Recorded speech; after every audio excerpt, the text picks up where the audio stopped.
ലോകം ഒരു വലിയ യുദ്ധഭീതിയിലൂടെ കടന്നു പോകുമ്പോൾ ഇന്ത്യൻ മഹാസമുദ്രത്തിൽ രണ്ട് ഇറാനിയൻ യുദ്ധക്കപ്പലുകൾക്ക് നേരിടേണ്ടി വന്നത് തികച്ചും വ്യത്യസ്തമായ രണ്ട് അനുഭവങ്ങളാണ്. ഒന്ന്, അമേരിക്കൻ ആക്രമണത്തിൽ കടലിൽ മുങ്ങിയപ്പോൾ രണ്ടാമത്തെ കപ്പലിന് ഇന്ത്യ കൊച്ചിയിൽ സുരക്ഷിതമായ അഭയമൊരുക്കി.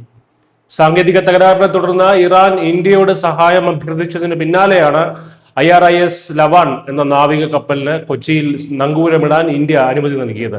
അമേരിക്കയും ഇസ്രയേലും ഇറാനിൽ ആക്രമണം ആരംഭിച്ച ഫെബ്രുവരി 28-നാണ് ഇറാൻ അടിയന്തര സഹായം തേടിയത്. തുടർന്ന് മാർച്ച് 4-ന് കപ്പൽ കൊച്ചിയിലെത്തി. കപ്പലിലുണ്ടായിരുന്ന 183 നാവികർക്ക് കൊച്ചിയിലെ നാവികസേനാ കേന്ദ്രത്തിൽ ഇന്ത്യ സുരക്ഷിതമായ താമസ സൗകര്യം ഒരുക്കിയിരിക്കുകയാണ്.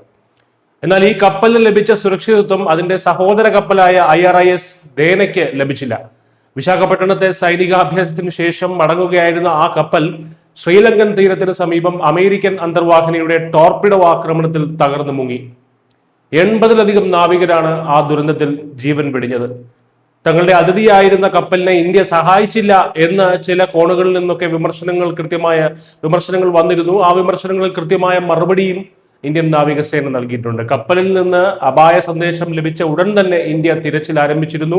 INS തരങ്കിണി, INS ഇക്ഷക് എന്നീ കപ്പലുകളും നാവികസേനയുടെ വിമാനങ്ങളും രക്ഷാപ്രവർത്തനത്തിനായി ആ മേഖലയിൽ വിന്യസിച്ചു.